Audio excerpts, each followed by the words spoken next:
আসসালামু আলাইকুম সম্মানিত ভিউয়ার্স, আপনারা সবাই কেমন আছেন? আশা করি ভালো আছেন। আমি আপনাদের সামনে নতুন আরেকটি আপডেট নিউজ নিয়ে আসলাম। তো আসলে আজকের যে টপিকটা যদিও খুব মর্মাহত এবং দুঃখের সহিত বলতে হইতেছে আপনাদেরকে। ঘটনাটা খারাপ হলেও সত্য, যদিও আমাদের জন্য খুব খারাপ একটি নিউজ। গত সপ্তাহে সৌদি আরবের জাতীয় পত্রিকা আরব নিউজ থেকে প্রকাশিত একটি প্রতিবেদনে বলা হয়েছে টোটাল 18,669 জন প্রবাসীকে আটক করা হয়েছে। তার মধ্যে 11,813 জন প্রবাসী অবৈধভাবে আবাসন আইন লঙ্ঘনকারী, যারা বৈধ হজ ভিসা, উমরা ভিসা অথবা জিয়ারা ভিসা নিয়ে সৌদি আরবে আসার পরে আর ওনারা রিটার্ন যান নাই ওনাদের নিজ নিজ দেশে।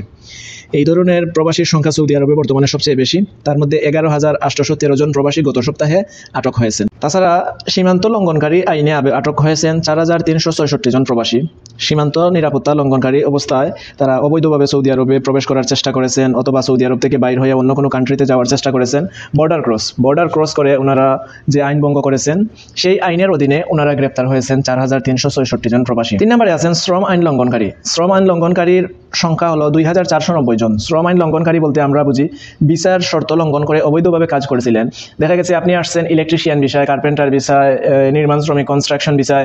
এখন আপনি আসছেন নির্মাণ শ্রমিকে, আসার পর আপনি কাজ করতেছেন হাউসকিপিংয়ে, হাউস ক্লিনার অথবা কফি শপ অথবা রেস্টুরেন্ট, হোটেল, এগুলো আপনি চাকরি করতেছেন। অন্যদিকে দেখা গেছে আপনি আসছেন হোটেলের বিষয় অথবা রেস্টুরেন্টের বিষয়, দোকানদারির বিষয়, কিন্তু আসার পর আপনি নির্মাণ শ্রমিকের কাজ করতেছেন। তো এই যে পেশাগত একটা শর্ত লঙ্ঘনকারী আইন, এই আইনের অধীনে 2,490 জন প্রবাসীকে আটক করা হয়েছে। শুধুমাত্র গত সপ্তাহের প্রতিবেদনে এই ধরনের নিউজটা প্রকাশ করেছে সৌদি আরব নিউজ। তাছাড়া এখানে আরও কিছু লোক আছে। তো সময়ে 87 জন সৌদি নাগরিককে অবৈধ অভিবাসীদের পরিবহন ও আশ্রয় দেওয়ার দায়ে গ্রেফতার করা হয়েছে। এখানে বলা হয়েছে 87 জন, অর্থাৎ প্রায় 100 জনের মতো সৌদি নাগরিককে অবৈধ প্রবাসীদেরকে আশ্রয় দিয়েছে। কেউ রুম দিয়েছে, কেউ বিভিন্নভাবে সাহায্য করেছে, গাড়ি দিয়েছে, আবার সুস্থ অথবা যাতায়াতের ব্যবস্থা করে দিয়েছে। এই ধরনের লোকের সংখ্যা 87 জন, যারা সৌদি নাগরিক, সৌদি আরবের নাগরিক, ওনারা সৌদি নাগরিক। তো উনারা আটক হয়েছেন 87 জন। তাহলে এই বিষয়টা আমাদের একটু নোট করার এবং ফলো করা প্রয়োজন, যেহেতু সৌদি নাগরিকদের প্রতিও ওনারা সর্বদা অটুট এবং সর্বদা কঠোরতায় অবস্থান করতেছেন, সেহেতু আমাদেরকে ওইভাবে সতর্ক হয়ে চলাফেরা করা বা সতর্ক হয়ে আমরা আমাদের সৌদি আরবে আসার বা আইনগুলা মেনে অবস্থান করার জন্য সবাইকে অনুরোধ করা। তাছাড়া আরেকটা বিষয়ে, এখানে যে এতগুলা লোক আটক হয়েছেন তার মধ্যে 1200 জন অর্থাৎ 1,200 জন অবৈধ প্রবাসীকে নিজ দেশে ফেরত পাঠানো হয়েছে বা পাঠানোর প্রক্রিয়ায় রয়েছেন। এখানে উল্লেখ করে বলা হয়েছে 1,200 জন প্রবাসীকে নিজ দেশে ফেরত পাঠানোর প্রক্রিয়াধীন অবস্থায়, অর্থাৎ প্রসেসিংয়ে অথবা পাঠানো হয়েছে। হয়তো দেখা গেছে কিছু সংখ্যক লোক পাঠানো হয়েছে, কিছু সংখ্যক বাকি আছে।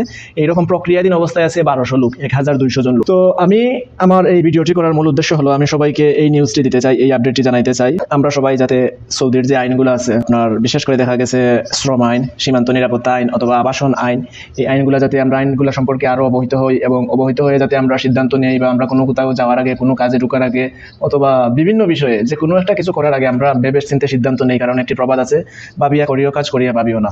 তো এই প্রবাদটি আমরা যাতে একবার হলেও স্মরণ হয়।